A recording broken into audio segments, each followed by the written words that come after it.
Hey everyone, and welcome back to Everything Explained in 5 Minutes, the show where we break down the biggest ideas, moments, and questions in just 5 minutes, no fluff, just facts. Today, we're going back to Paris, July 14th, 1789, the day the Bastille fell, and everything changed in France, and, honestly, the world. So, why did a medieval prison get stormed by angry citizens? What did it really mean for the French Revolution? And how did it reshape modern democracy? Let's rewind. Setting the scene, France in crisis. By the late 1780s, France was boiling over. The country was drowning in debt from years of wars, including its support for the American Revolution. Food prices were skyrocketing. The harvest had failed. Bread was scarce. And people were starving. But what really stung? The inequality. The first estate, the clergy, and the second estate, the nobility, paid almost no taxes. Meanwhile, the third estate, which made up 98% of the population, carried the whole tax burden. People were angry. Really angry.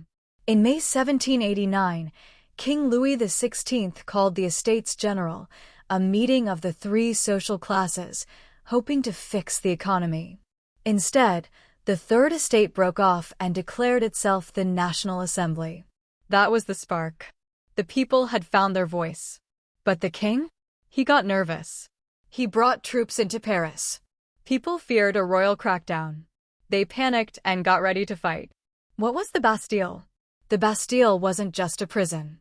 It was a symbol of royal tyranny, a place where kings could lock up anyone, no trial, no questions asked. By 1789, it only held 7 prisoners. But it held something much more valuable: gunpowder and ammunition. So on July 14th, thousands of Parisians marched on the Bastille. They wanted weapons. They wanted justice. And above all, they wanted to send a message: the king's power was not absolute anymore. After hours of fighting and cannon fire, the fortress surrendered. The crowd seized control, freed the prisoners, and beheaded the prison's governor. The revolution had begun. Why did it matter so much? The fall of the Bastille wasn't just a military victory, it was a psychological one. For the first time, the people of France had overpowered a royal institution. It gave the revolution momentum. Within weeks, feudalism was abolished. By 1791, France had a constitution. And just a few years later, King Louis XVI was executed. The French Revolution would get darker, the Reign of Terror, the rise of Napoleon, but the fall of the Bastille remains its iconic beginning. Legacy today. Every year on July 14th, France celebrates Bastille Day, its national holiday. It's not just about storming a prison, it's about the birth of popular power. The idea that governments must answer to their citizens. That no throne, no palace, no fortress is untouchable when the people rise. It inspired movements all over the world. And over 2 centuries later, the echoes of that day are still being felt in democracy, in protest, and in the belief that change begins when people stand up.